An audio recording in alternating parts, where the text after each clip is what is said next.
28절부터 8장 1절까지의 말씀을 읽도록 하겠습니다. 예수께서 이 말씀을 마치심에 무리들이 그 가르치심에 놀래니 이는 그 가르치시는 것이 권세 있는 자와 같고 저희 서기관들과 같지 아니함일러라. 예수께서 산에서 내려오시니 허다한 무리가 쫓으니라. 기도하죠. 주님의 말씀입니다. 저희가 여러 개월 동안 주님의 설교를 공부해 왔습니다. 여러 가지를 배웠고 많은 도전과 또 위로도 받았습니다. 또 어디로 가야 할지도 알게 되었습니다. 이제 이 마지막 부분을 저희들이 상고하면서 거룩하신 주의 성령을 통해서 다시 한번 저희가 무엇에 집중해야 하는가를 깊이 깨달아 알 수 있도록 저희 영혼 가운데에 주님의 성령으로 일하여 주옵소서. 예수님의 이름으로 기도합니다. 아멘. 우리는 평생을 통해서 많은 것들을 배웁니다. 어린아이가 태어나면 태어나는 순간부터 눈으로 보면서 혹은 손가락을 움직이면서 좀 더 자라나서는 기억하고 먹는 것을 통해서 아이들은 배워갑니다.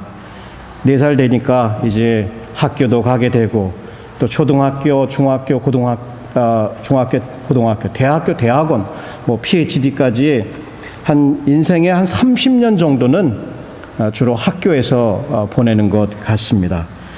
이렇게 우리는 배움이라고 하는 것을 우리의 삶에 꼭 필요한, 또 삶의 성공을 위해서는 배워야 한다는 것을 아마 모두는 공감할 것입니다. 그런데 이런 배움의 과정에서 중요한 역할을 하시는 분들이 누구냐면 선생님들입니다. 선생님들은 그러한 역할을 하기에 우리의 주의와 또 우리의 존경을 마땅히 받지요. 그러나 요즘 우리 학생들 이 선생님들에게 대하는 소식들을 접하면 예전 같지는 않은 것 같아요. 제가 자라날 때만 해도 선생님 하면 그 선생님이 실력이 있던 없던, 성격이 좋던 나쁘던 선생님 하면 먼저는 이렇게 한국말은 쪼릅니다. 그 앞에 가면 왠지 모르게 우리의 삶을 이렇게 행동을 조심하게 될 만큼 선생님은 우리들의 어떤 그 권위의 그런 존재였다는 것을 우리는 부인할 수가 없습니다. 그렇게 자랐습니다. 그래서 매도 맞을 때도 있었고 훈계도 받을 때가 있었고 그래도 그것을 달게 우리는 받았습니다. 근데 요즘 들려오는 소식에 보면 제 집에 있는 우리 인성이를 통해서 제가 한국 소식을 좀 물어보면 요즘은 안 그렇대요. 선생님이 뭘 얘기하면 안 듣는데 이게 안 돼. 선생님 혼자 떠드는 거예요. 안 들어요. 핸드폰 갖고 놀지 마라. 안 들어요. 자지 마라. 안 들어요. 숙제 해와라. 안 들어요. 그리고 맨날 잔대요. 왜냐하면 밤늦게까지 학원 가야 되니까. 학원에서 공부하고 학교에서는 그냥 성적 어떻게 대충 관리하고 이런 정도의 그 학생들, 또 종종 들려오는 소식에 보면 초등학교 5학년생이 선생님과 같이 머리를 끄잡아 당기고 싸웠다. 이런 얘기도 들을 때 이게 제대로 가고 있는 건가? 중학생이 혹은 고등학생들이 또 선생들을 구타했다. 그래갖고 선생님은 입원하고 또 아이들은 또 정학당하고 이런 얘기들 듣게 됩니다. 중요한 거는 선생의 권위가 서지 않았다는 겁니다.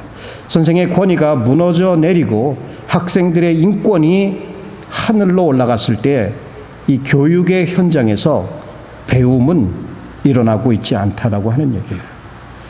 배운다 해도 돈 벌기 위해서 배우는 것이지 거기에는 인격적인 그런 가르침은 아마 사라져가고 있지 않는가라고 하는 우려를 갖게 됩니다. 자, 이러한 상황을 우리 교회와 하나님과의 관계에 한번 적용을 해 봅시다. 우리의 영적인 교육, 영적인 배움에서 우리 주 예수 그리스도의 권위, 또 그 교회가 교회 가운데 세운 자들의 권위, 이런 것들이 바닥을 쳤을 때에 우리 일반 성도들이 그것을 존중하지도 않고 그것에 귀를 기울이지도 않았을 때에 우리가 배울 수 있냐는 얘기예요. 진정으로 배울 수 있느냐. 자, 요 문제, 이 권위의 문제를 바로 오늘 본문이 다루고 있습니다. 설교가 마쳤습니다. 마태 기자가 2절, 3절, 저는 이제 8장 1절도 같은 부분으로 보고 싶습니다. 요 부분에 걸쳐서 설교를 들었던 사람들의 반응이 어땠는가. 다시 얘기하면 예수 그리스도의 설교가 그 듣는 자들에게 어떠한 결과를, 어떠한 영향을 미쳤는지를 거기서 기록하고 있는 거예요. 그들이 보인 반응, 오늘날을 살아가고 있는 우리 현대 기독교인들도 그러한 반응을 보여야 된다. 이것이 오늘 우리가 살펴보고자 하는 바입니다. 자, 이 세 절을 통해서 우리 주 예수 그리스도께 우리가 반응을 해야 돼요. 설교가 끝났는데, 설교를 듣는데, 설교가 끝났는데 아무런 반응이 없다. 이거는 설교를 들은 게 아닙니다. 분명히 그 설교는 어떠한 영향을 미쳐 주어야 됩니다. 나는 그 설교에 동의하지 않아요. 정말 맞습니다. 정말 그것을 붙들고 살아야죠. 어떤 결과를 갖다 줘야 되는데, 이 오늘 기록된 본문 속에 나온 예수 그리스도의 설교를 직접 들었던 사람들은 어떻게 반응했느냐. 자, 예수 그리스도께 경이로움, 제가 쓰는 단어가 경이로움, wonder, 그렇게 반응을 했더란 얘기예요. 마찬가지로 우리도 예수 그리스도, 그분으로부터 직접 듣지는 못하지만 그분의 말씀을 강의하고 설교를 할 때 그분의 말씀에 경이로움으로 응답해야 한다는 것이 오늘의 주제입니다.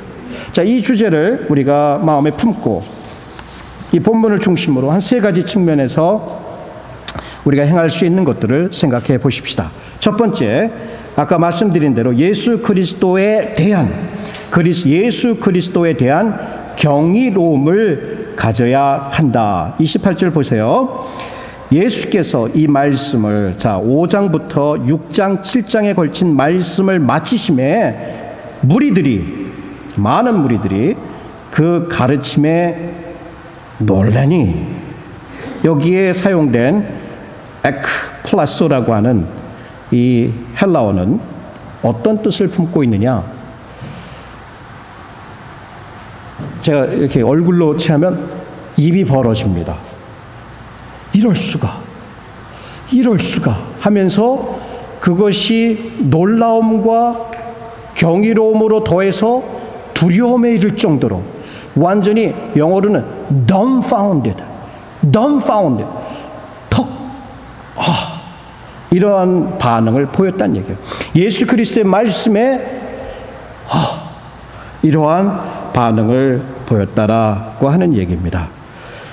여러분, 우리가 한번 조금 이렇게 상상을 해봅시다. 우리 산에 예수께서 앉으셨어요. 그 주위로 많은 사람들이, 얼마나 많은지 모르지만 수천 명의 사람들이 모여 있습니다. 그래서 입을 열어서 하나님의 나라에 대해서, 하나님의 나라의 백성들이 살아가는 삶에 대해서 말씀을 해 주십니다. 하나님의 법을 설명해 주시고 이렇게 여러모로 그런 것들을 강론을 해 주셨습니다. 사람들이 몰려듭니다. 도대체 저 사람이 어떤 사람이지? 들었어요. 또 그 사람이 갖가지 기적도 행하고 병자들도 고치고 우리가 생각하던 혹시 기다리던 메시아가 아닐까라고 하는 그런 호기심 가운데 혹은 궁금해서 그 자리에 모여들어서 이제 말씀을 듣기 시작합니다. 어떤 사람은 다리를 딱 꼬고 뒤로 대갖고 별거 있겠어. 저 갈릴리 촌구석에서 온 양반이 가르쳐봐야 어디 유명한 랍비한테 배운 것도 아니고 공교육을 받지도 않은 저 양반이 뭘 가르치겠어 하고 이렇게 와봅니다. 그러나 말씀 한 절 한 절이 그의 입술에서 떨어질 때 점점 더 거기에 매료되기 시작합니다. 거기에 빨려 들어가고 그 말씀이 마음을 잡기 시작합니다. 때로는 강렬하게 도전을 주고 죄책감으로 하나님 앞에 회개할 수 있도록 이끌며 결론 부분에 와서 좁은 길에 대해서, 좁은 문에 대해서 주여 주여 하는 자가 천국에 들어갈 것이 아니라 정말 하나님의 말씀대로 행하는 자가 천국에 들어갈 것이다라는 이러한 두려운 경고의 말씀을 들으면서 사람들이 놀라기 시작하는 것을 우리는 쉽게 상상해 볼 수 있습니다. 여기에 특별히 29절에 보면 예수께서는 서기관들과 같지 않았더라라는 표현을 쓰고 있습니다. 그 당시에 많은 종교 지도자들 혹은 종교적 지도자 선생님들이 있었지만 그들은 전통을 의지해서 이 사람이 이렇게 얘기했어요, 이 사람이 이렇게 얘기했어요 하면서 가르치는 것을 가르쳤습니다. 그러나 여기에 있는 이 학위 하나 없고 학교 문턱에도 가보지 않았고 변변한 책도 써보지 않은 그저 시골 촌구석에서 홀어머니 모시고 목수로 자랐는데 어떻게 이러한 사람의 입에서 그렇게 강력하고 놀라운 메시지가 나온단 말이야. 놀라지 않을 수가 없어요. 너무나 컨트라스트가 심해요. 소위 말해서 어릴 때부터 평생을 말씀, 율법을 씨름한 종교 선생과 여기 학교 문턱에도 가보지 않은 촌뜨기 이 변변한 이름도 없는 예수라고 하는 이 사람의 입술에서 나오는 그 능력 있는 말씀은 사람들에게 경이로움을 던져 주었더라. 결국 우리가 이 설교를 마치면서 이 산상보원을 마치면서 마태 기자가 마태 기자가 관심을 기울이는 것은 뭐냐면 결국 이 사람이 누구냔 말이에요. 이렇게 우리에게 설교해 준 이 사람이 누구냐라고 하는 그러한 문제로 이렇게 요약이 되게 됩니다. 이 놀라움에 대해서 마태뿐만 아니라 마가, 누가도 동일한 기록을 하고 있어요. 마가 기록에 보면 안식일이 되어 회당에서 가르치시니 많은 사람이 놀라 가로되 이 사람이 어디서 이런 것을 얻었느냐? 이 사람의 받은 지혜와 그 손으로 얻은 것이 손으로 이루어진 이런 권능이 어찌 됨이냐라고 얘기를 합니다. 정말 마태복음을 통해서 예수 그리스도의 가르침에 대한 부분을 우리가 하나하나 다 해보면 시간이 허락진 않겠지만 그 부분을 좀 살펴볼 때는 그의 가르침은 일반적인 종교 선생들과는 달랐습니다. 그리고 일반적인 종교 선생들이 말해서 누구누구 레바이가 이렇게 얘기했다가 아니라 직접 얘기합니다. 너희는 예전에 이렇게 들었지만 내가 너희에게 직접 말한다라고 하는, 즉 다시 얘기하면 하나님의 율법을 해석하는 사람이 아니라 하나님의 율법을 주시는 lawgiver라고 하는 부분을 우리가 여기서도 볼 수가 있습니다. 계속해서 사람들은 예수 그리스도를 어떻게든지 책잡으려고 합니다. 그의 가르침을 들을 때에 거기에 하나라도 이렇게 걸고 넘어질 것을 찾습니다. 그래서 사람들이 찾아와요. 이런 질문을 해요. 세금을 내야 합니까? 안 내야 합니까? 세금을 내야 합니까? 왜냐하면 그 당시 유대 나라는 로마의 속국이었기 때문에 로마의 가이사에게 세금을 바쳐야 돼요? 안 바쳐야 돼요? 바치라고 하면 매국노가 될 것이고 안 바치라고 하면 로마의 타겟이 될 것이고 어떻게 했을 것 같아요? 가이사의 것은 가이사에게, 하나님의 것은 하나님에게 말을 할 수가 없는 거예요. 사두개인들이 옵니다. 종교 지도자들이죠. 돈도 많고 권력층이고 기득권자이고 영적인 세계에 대해서는 부정하는. 그러니까 이들이 책 잡으려고 한 게 뭐예요?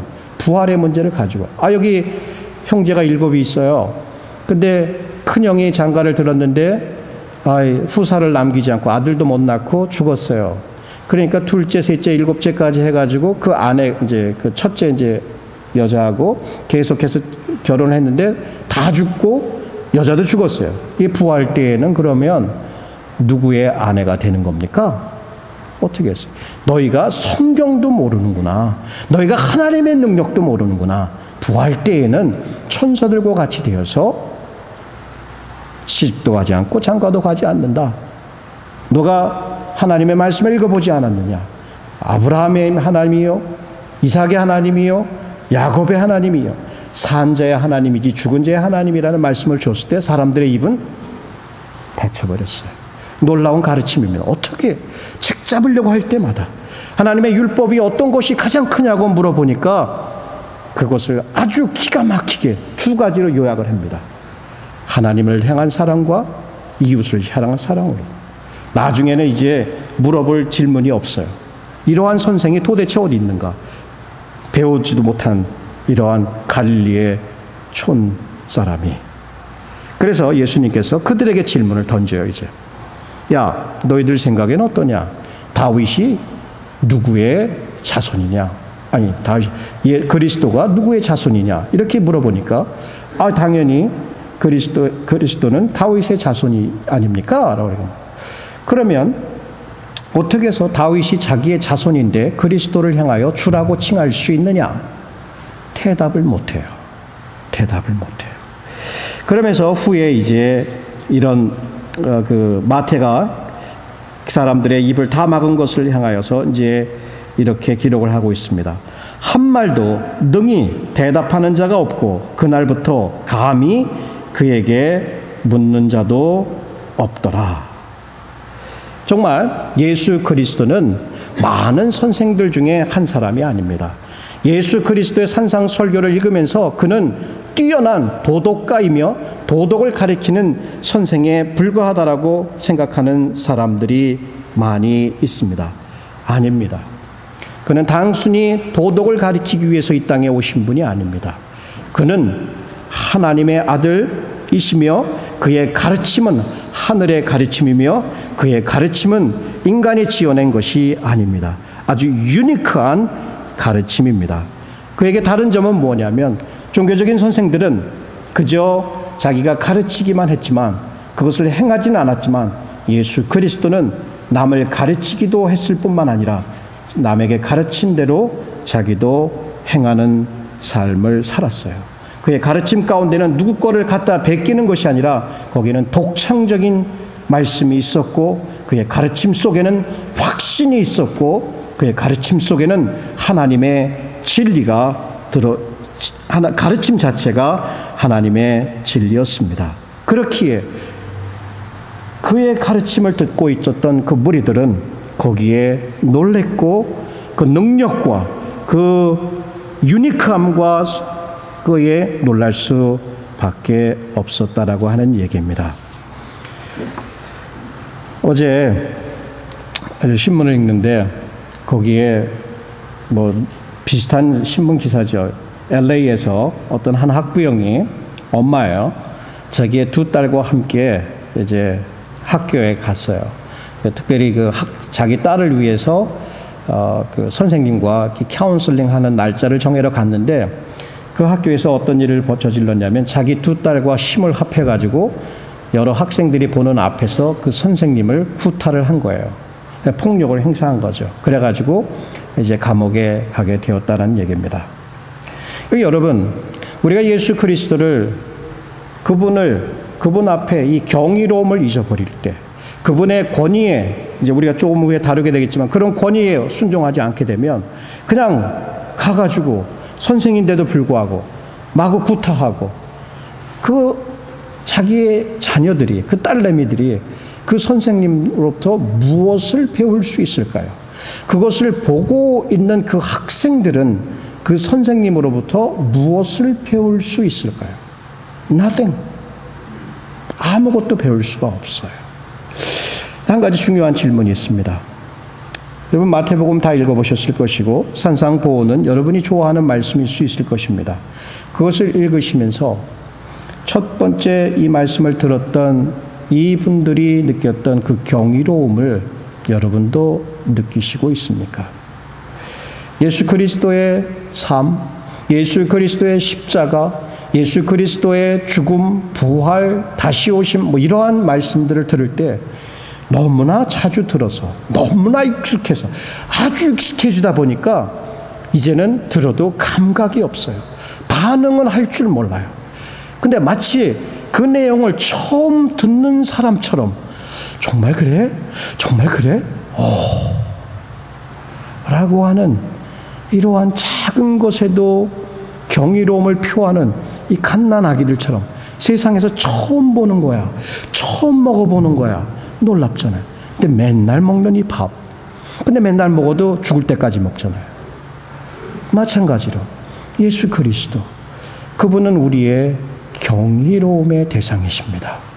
만약 우리가 그분에 대한, 그분의 모든 것에 대한 부분에서 경이로움을 잊어버리게 되면 falling out of love. 그분을 더 이상 사랑하지 못하게 됩니다. 그분을 존중하지 못하게 됩니다. 그분의 말씀에 귀를 기울이지 않아요. 왜? 다 아는데 뭐. 다 아는 거 아니에요, 그거. 이렇게 되면 거기서부터 우리의 영적인 성장은 멈추어 버립니다. 거기서부터 우리의 영적인 성장은 멈추어 버립니다. 예전에 듣던 이야기인데 사실인지 아닌지는 모르겠지만 찰스 헤든 스퍼전이라고 하는 목사님이 강해 설교의 황태자라는 그러한 별명을 붙으신 분입니다. 이분이 한 번은 십자가 설교를 하고 있는데 아무런 마음에 감동이 없더래요. 그냥 입만 움직이고 있더래요. 이거 안 되겠다 해가지고 그 십자가를 처음 만났을 때 그 경이로움을 회복하기 위해서 6개월을 무릎을 꿇고 하나님 앞에 구했다는 얘기를 들었습니다. 저와 여러분 교회 오랫동안 다니신 분들은 특별히 또 모태신앙인 분들은 특별히 더 이 십자가 그리스도 우리의 선생이신 예수 그리스도에 대한 다 알기 때문에 더 이상 흥미로움도 더 이상 경이로움도 더 이상 두려워함도 더 이상 존중함도 말뿐이지 느끼지 못할 수 있다는 얘기예요. 그러면 우리의 영혼은 계속해서 저 밑으로 내려집니다. 배움이 없어지게 됩니다.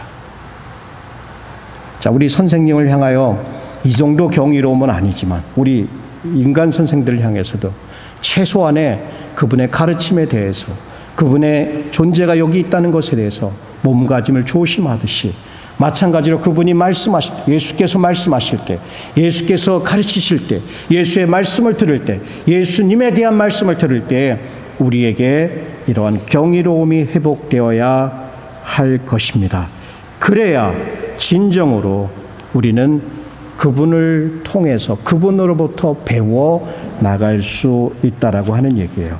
그럼 어떻게 보면 이 경이로움이라고 하는 것은 우리의 정서적인 그분을 향한 태도라고 할 수가 있습니다.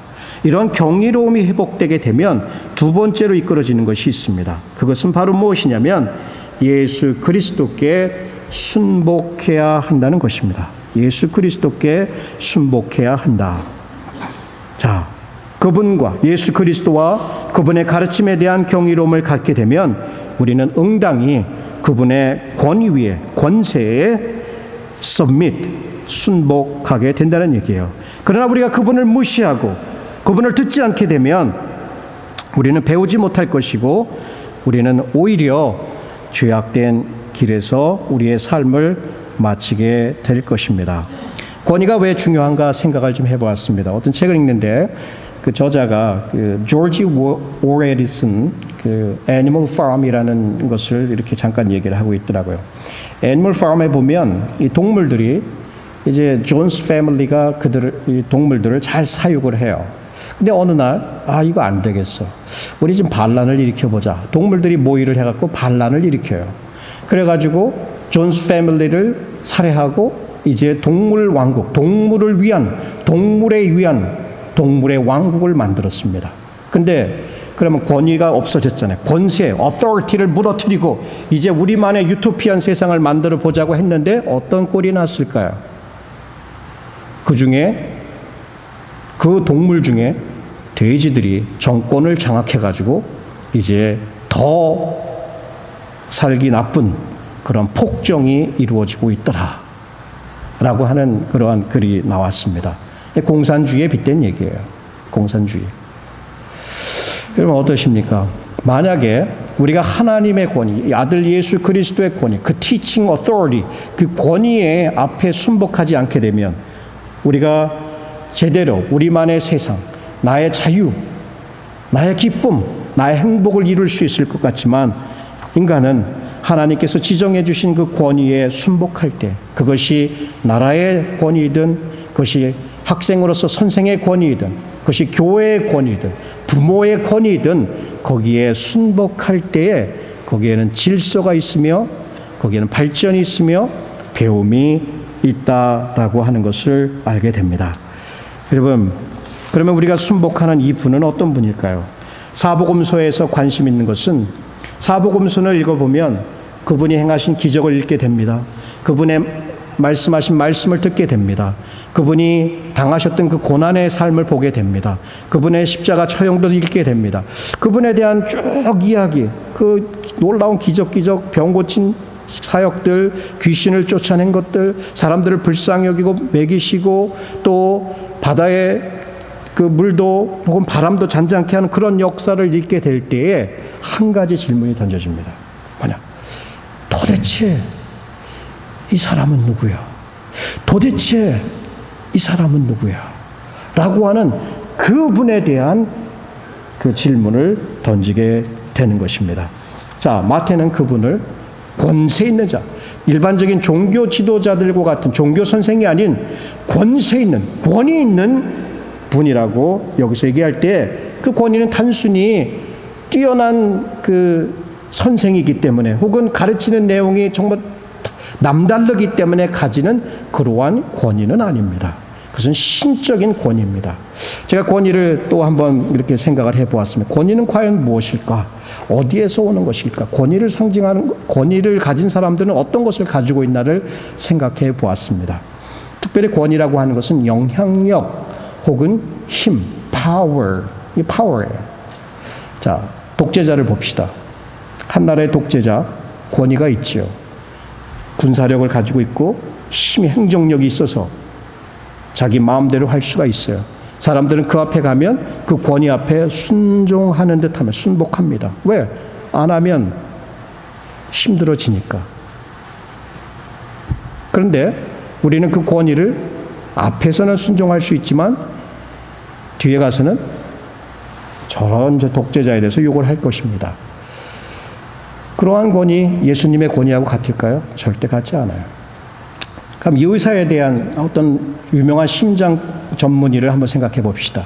그 분야에서 최고의 지식을 갖고 있고 또 최고의 그 스킬을 가지고 있어서 어느 누구도 그분에 만한 그런 지식을 가지고 있는 사람이 없어요. 그래서 학생들이 그 밑에서 수학하기를 원하고 그분의 지식을 빼먹기를 원해요. 근데 이 사람은 정말 그 계통, 심장 전문의로서 최고의 권위를 가지고 있지만, 근데 돈을 너무 사랑해.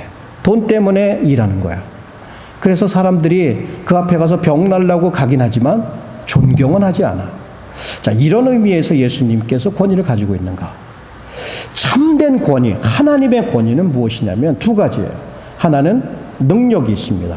또 하나는 인격이 따라갑니다. 능력과 인격. Power and character. The perfect combination of power and character. 이 두 가지가 예수님의 권위란 얘기예요. 신적인 권위를 가지고 있어요. 바람과 바다를 잠재울 수 있어요. 이 땅을 창조하셨어요. 우리의 병을 고치실 수가 있어요. 우리의 운명을 바꿔놓으실 수가 있어요. 우리의 영원한 운명을 결정지시는 분이에요. 그러한 권세자이십니다. 그래서 그분을 두려워할 때도 있어요. 그러나 거기에서 멈추면 그 능력 때문에 우리가 그분을 따라가나요? 능력만 있으면 독재자도 그렇게 할 수 있잖아요. 독재자 마음대로 해야 되는 것과 해야 되지 않는 것을 정해놓을 수 있잖아요. 근데 거기에 사랑이라고 하는, perfect love라고 하는 그 캐릭터가 따라갑니다. 돈을 위해서도 아니고 자기의 명예를 위해서도 아니고 오직 그 사랑하는 자들의 구원을 위해서 사랑의 그 캐릭터로 이것이 어우러져 있는 바로 이분이기 때문에 우리는 그 권위에 순복하는 것입니다. 여러분, 특별히 그 산상수훈을 계속해서 공부를 해보시면 예수님이 어떤 분이셨는가를 여러모로 이렇게 알려주는 부분이 있어요. 다 할 수는 없지만 몇 가지를 소개해드리면, 예수님께서 팔복 중에서 너희가 나를 인하여 사람들이 너희를 핍박하고 너에게 욕을 할 때에는 복이 있도다. 왜? 하늘에서 너의 상이 큼이라. 왜? 전에 있던 선지자들도 이와 같이 핍박을 당했다라는, 나를 인하여라고 얘기를 했나. 그럼 뭐예요? 그 한 인간을 위해서 핍박받으려는 얘기인가요? 거기에는 숨은 의도가 있습니다. 자기 자신이 구약에 있는 선지자들이 하나님 여호와를 인하여서 핍박을 받았던 것 같이 이제 뉴테스트먼트 신약 시대를 살고 있는 너희들이 나를 인하여 핍박을 받게 될 것이다. 그럴 때 기억해라. 기뻐하고 즐거워하라. 하늘에서 상급이 크다라고 말씀할 때 그분 자신이 하나님인 것을 말씀해 주시는 거예요. 또 더 나아가서 내가 이 땅에 온 것이 율법과 선지자를 폐하러 온 줄로 아느냐? 오히려 그것들을 온전히 이루기시기에 왔다. 그럼 뭐예요?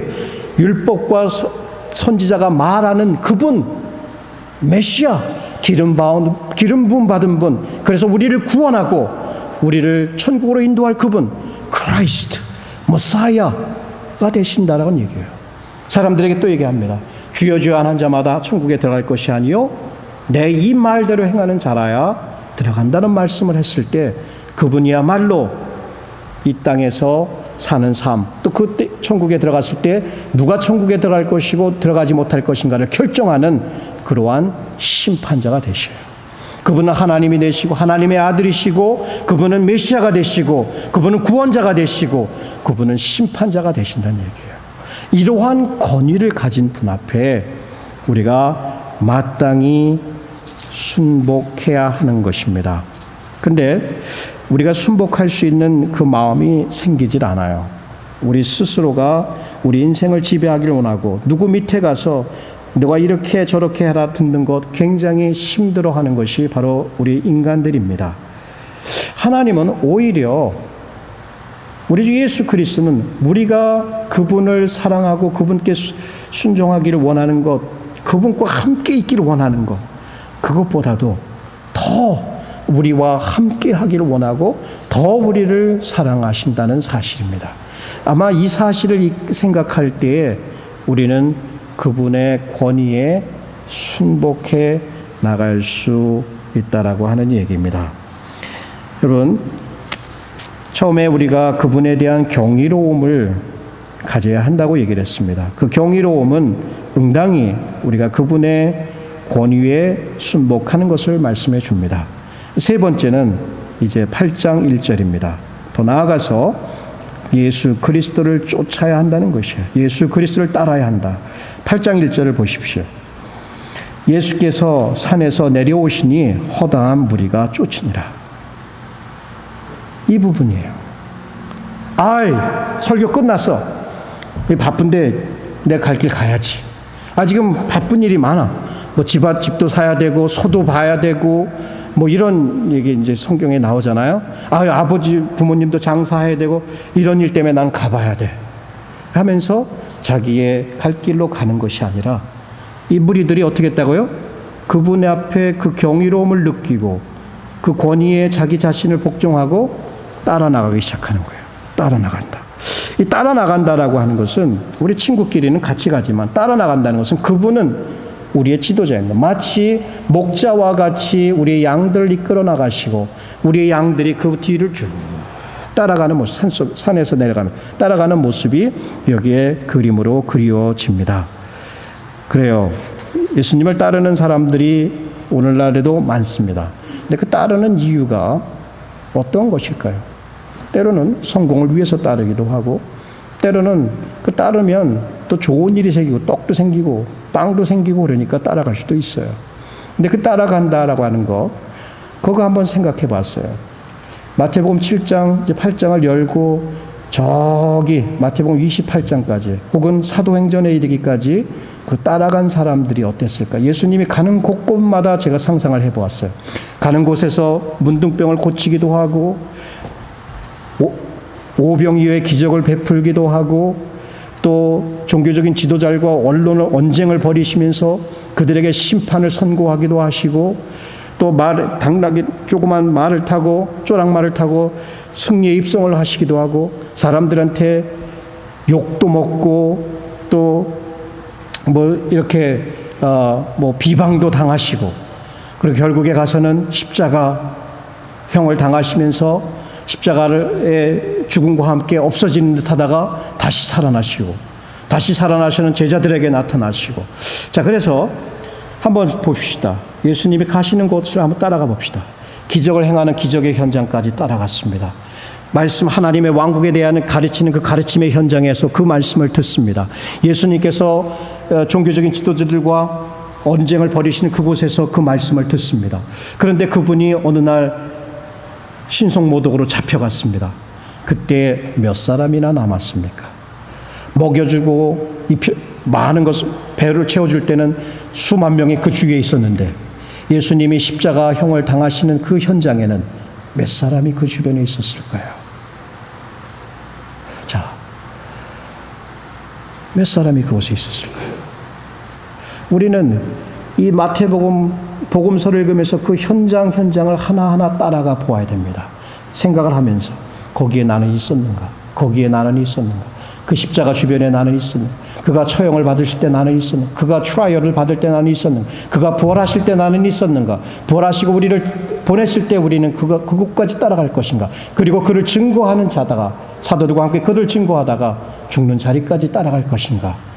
이것을 생각해 보아야 합니다. 가는 길은 과정입니다. 가다가 힘들고 어려우면 포기하고 싶고 그냥 많은 그분의 길을 그분을 따른다는 것은 그분이 가신 십자가의 길을 따르는 것입니다. 거기는 고통이 따릅니다. 거기는 비방도 따를 수 있습니다. 거기는 배척도 받을 수 있습니다. 거기는 오해도 받을 수 있습니다. 그래도 그를 따를까요? 그래도 그를 따르시겠습니까? 우리가 그를 따른다는 것은 우리의 감정, 우리의 생각, 혹은 사람들이 말하는 여론, 쾌락, 기쁨, 권력, 인기, 이런 것을 따라서 가는 것인가요? 그런 거 아무것도 없어도 그분이 가신 곳이라면 나도 가겠다라고 하고 따라가는 것일까요? 여러분, 우리가 좋아하는 것을 우리는 따라갑니다. 우리가 좋아하면요, 따라가지 말래도 거기 다 가 있어요. 이 얘기는 뭐냐면 우리가 예수 그리스도를 정말로 사랑하고 정말로 좋아하면 그분 있는 곳에 우리 있을 거예요. 근데 그분 없다 하면 싫으면 안 가요. 누가 가요? 안 가지요. 결국 이 따라간다라고 하는 이 문제는 믿음의 문제예요. 우리가 그분을 정말 하나님의 아들로 믿고, 우리를 그분이 정말 우리의 영원한 운명을 결정짓는 분으로 믿고, 정말 우리를 죄에서 회개케 하고 구원하시는 분으로 믿는다면 우리는 당연히 그분을 따라가도 가치가 있는 것입니다. 따라가다 죽어도 가치가 있는 것이고, 따라가다 아픔을 당해도 가치가 있는 것이에요. 이 따른다는 것은 일회적인 것이 아니라 지속적인 삶을 통해서 계속 이어지는 것입니다. 여러분, 이렇게 우리가 예수 그리스도를 따라가야 합니다. 그런데요, 예수님은 요즘 세상에서 별로 인기가 없어요. 태어난 출신을 보아도 홀 어머니, 어떻게 보면 out of wedlock에서 태어난 것 같고, 제대로 교육 한번 받아보지 못했고, 그래봐야 목수고, 그 어머니 가난하고, 형제들 봐봐야 별 볼 일 없고, 세상적으로 흠모할 만한 게 뭐가 있겠어요. 죽을 때도 보면 힘없어서 로마의 군인에게 넘겨줬고, 그저 고통스럽게 죽다 없어진 것 같아요. 그렇잖아요. 사람들에게 조롱과 멸시를 당하고 뭐가 있겠어요.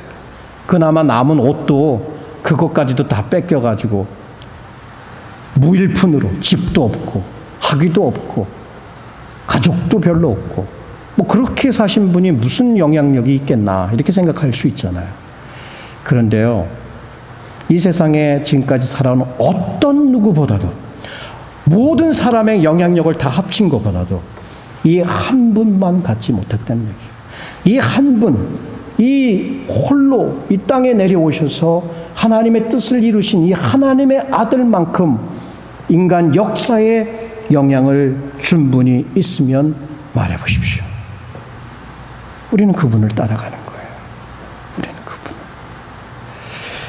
여러분, 혹시 주위에 혹은 여러분들 마음 가운데 예수 그리스도 따라가다 힘들어서 안 따라가시는 분들 보이죠? 뭐라고 말씀하시겠어요? 아유, 뭐 하다 보니까 뭐 다 그렇지. 아니에요. 다시금 따라가요. 천국에 이르는 그날까지. 그래서 그분과 완전히 하나가 되는 그날까지 어떠한 어려움이 있어도 우리는 그 길을 주님의 사랑으로, 주님의 은혜로 따라가야 할 것입니다. 결론에 제가 많은 도움을 받은 이 마틴 로이 존스 목사님, 그분의 그 글을 읽으면서 이런 말씀을 하셨어요. 자, 많은 이들이 묻고 싶은 질문은 다음과 같습니다. 왜 우리가 이 설교를 실천해야 하는 거지? 왜 우리가 이렇게 두려운 경고에 귀를 기울여야 하는 거야? 만약 우리가 이 말씀에 우리의 삶을 순응하지 않는다면 하나님을 대면할 때 우리에게는 어떤 소망도 없게 될 것이라는 것을 왜 믿어야 하지? 이 모두에 대한 진정한 답변은 마태복음 7장의 마지막 두 절이 우리의 관심을 이끄는 그 주제이다. 그것은 바로 this person, 이분이다. 이러한 말씀을 하신 바로 그분, 그 가르침을 주신 그분, 달리 말하면 산상설교의 부분을 살펴보노 우리가 그 설교 전체를 놓고 볼 때 깨달아야 할 것은 이것이다. 우리가 산상설교에서 발견하는 언어의 아름다움, 설교의 완전한 구조, 인상적인 그림들, 뛰어난 예화들, 소재의 관점과 이것이 제시한 방법에서의 본 놀라운 균형, 이것에만 관심을 기울여서는 안 된다는 것이다. 사실 우리는 더 나가야 한다. 산상설교를 고려할 때 도덕적, 윤리적, 영적 가르침에서 멈추어서는 절대로 안 된다. 이 모든 것들은 놀랍고 중요한 것들이지만 우리는 그것들을 넘어서 말씀 전도자이신 바로 그분께로 나아가야 한다. 예, 그분께로 가야 하는 거예요. 그래서 그분 앞에서 그분으로 인한 그 경이로움을 회복해야 하고 그분의 권위를 순종하여서 질서 있는 배움 있는 삶을 살아가야 하고 어떤 어려움이 있어도 끝까지 그분과 함께 동행해 나가야 한다는 것입니다. 근데요, 우리가 이렇게 따라가는 것 같지만 우리가 뭘 하는 것 같지만 결국에는 우리를 향하신 그 하나님의 사랑과 우리를 향하신 그 하나님의 능력과 우리를 향하신 그 하나님의 열심이 아니고는 우리는 이러한 것을 이룰 수가 없다는 얘기예요. 정말 이 예수는 누구입니까? 두 가지예요. 자기가 주장하는 자기는 하나님이라고 주장하죠. 이렇게 주장하는 사람이 있는데 이 사람은 C.S. 루이스 말대로 루너틱, 혹 정신병자가 있든지 아니면 정말 하나님의 아들이다. 그러면 어떤 선택을 하시겠습니까? 예수 그리스도는 우리의 하나님이십니다. 예수 그리스도는 우리의 위로자이며 친구이며 목자이며 또한 우리의 왕이시며 우리의 심판자이십니다. 우리는 그분을 따라가야 합니다. 우리는 그분과 함께 인생을 살아가야 합니다. 그리고 그분으로 인하여 마음의 기쁨과 감사와 찬송을 올려드리는 것입니다. 자, 오늘 현재 여러분은 그분과 어떤 관계에 있으십니까? 마음에 질문해 보시고 답을 해 보십시오. 그러면서 세 가지, 그분에 대한 경이로움과 그분의 권위에 대한 순복과 그분이 가는 곳 어디든지 따라가겠다라고 하는 마음의 새로운 결심을 하시기를 부탁을 드립니다. 기도하시죠.